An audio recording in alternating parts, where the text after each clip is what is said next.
عمر بن خطاب کا زمانہ آیا ہو، تم نے تو غوث پاک کی 11ویں کھائی ہے نا، اصلاح حکومت ان سے نہیں سیکھا، وہ آئے تھے نظام تبدیل کرنے کے لیے۔ آج میں علماء سے بھی یہی کہوں گا، تم حق بات تو پہنچاؤ قوم تک۔ آج حالات ایسے ہیں میرے عزیزو، ڈر اور خوف ان کے سینوں پر طاری ہوا۔ کس بات سے ڈرتے ہو؟ کیا تم نے اللہ کی ذات پر ایمان نہیں لائے؟ یہ نہیں کہتے ہو موت و حیات اللہ کے ہاتھ ہے، رزق اللہ کے ہاتھ ہے، پھر ڈرتے حکومت وقت سے کیوں؟ مجھے ابھی چند دنوں پہلے ایک میسج یہ بھی آیا تھا کہ حضرت آپ تو پاکستان کے علامہ خادم حسین کی تعزیت پر بیان کر رہے ہو، آپ دیکھ نہیں رہے یہاں کا ماحول کیسا ہے؟ عزیزان گرامی، اس دن مجھے افسوس اس بات پر ہوا، سوال پر، ہائے افسوس، اس قدر تمہارے ضمیر مردہ ہو گئے، اس قدر تم بزدل ہو گئے، لاکھوں لوگوں کے دلوں میں شمع عشق مصطفیٰ جگانے والے پر تمہاری زبان بند ہے، تمہاری زبان بند ہے۔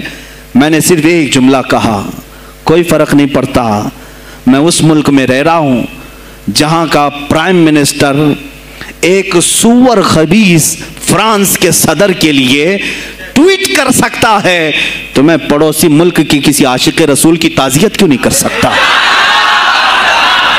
کیوں نہیں تعزیت کر سکتا؟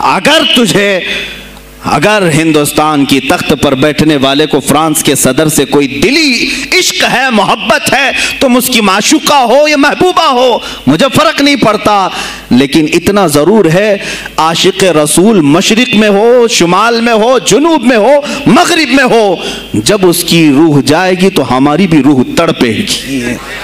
ہماری ڈور بندھی ہوئی ہے مدینۃ الرسول سے۔ میرے آقا صلی اللہ علیہ وسلم کی جو بات کرے گا وہ پھر کسی بھی ملک کا باشندہ ہو۔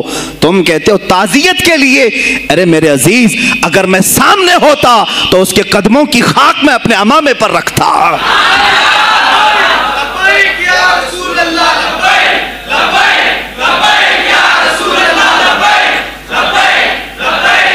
عزیزان گرامی وقار، یہ بہت خاموشی ہم نے اختیار کی، بہت خاموشی، کوئی بات نہیں۔ تم دیکھو گے حالات خراب ہونے کی جو شکایات آج کر رہے ہیں علماء، تم سب کے سب جاؤ گے۔ مجھے ابھی بچوں نے بتایا کوئی کانگریس کے لیڈر کا انتقال ہو گیا تو پیر صاحب تعزیت کے لیے باہر کھڑے ہو گئے، باہر آ گئے، ہم ان کی تعزیت کرتے ہیں۔ ڈوب مرو چلو بھر پانی میں، تمہاری گدی پہ ہی مر جاؤ۔ تمہاری زبانوں پر جب عاشق رسول کے لیے تعزیت کے الفاظ آنے میں ہچکچاہٹ آتی ہے، کون سا عشق رسول، کون سا کلمہ تم نے پڑھا ہے؟ غوث پاک کی اگر تمہارے اندر ذرا برابر بھی نسبت ہے تو میں کہوں گا میرے عزیزو، سلطان الاولیاء غوث پاک عاشق رسول ہی نہیں، فنا فی الرسول تھے۔ میرے نبی کی بات پر اگر کوئی انگلی بھی اٹھاتا، آپ یا تو اپنی کرامت سے اس کا منہ توڑ جواب دے دیتے۔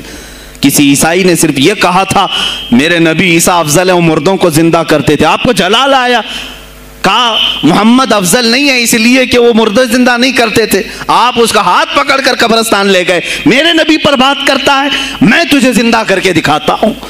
اپنی کرامت سے مردے کو زندہ کر کے دکھایا۔ اب بول کون افضل ہے، عیسیٰ افضل ہے کہ میں افضل ہوں؟ تو نے تو عیسیٰ علیہ السلام کو مردے زندہ کرتے دیکھا تو نہیں، لیکن عبد القادر کو سامنے دیکھا۔ غوث پاک نے کہا میں اپنا موازنہ عیسیٰ علیہ السلام سے نہیں کرتا ہرگز، لیکن یاد رکھنا میرے نبی پر اگر زبان کھولے گا تو عبد القادر اپنے قدم سے اس کو جواب دے گا۔ وہ جواب دیتے، آپ کی زندگی ناموس رسالت کی حفاظت کے لیے گزری ہے۔ سلطان الاولیاء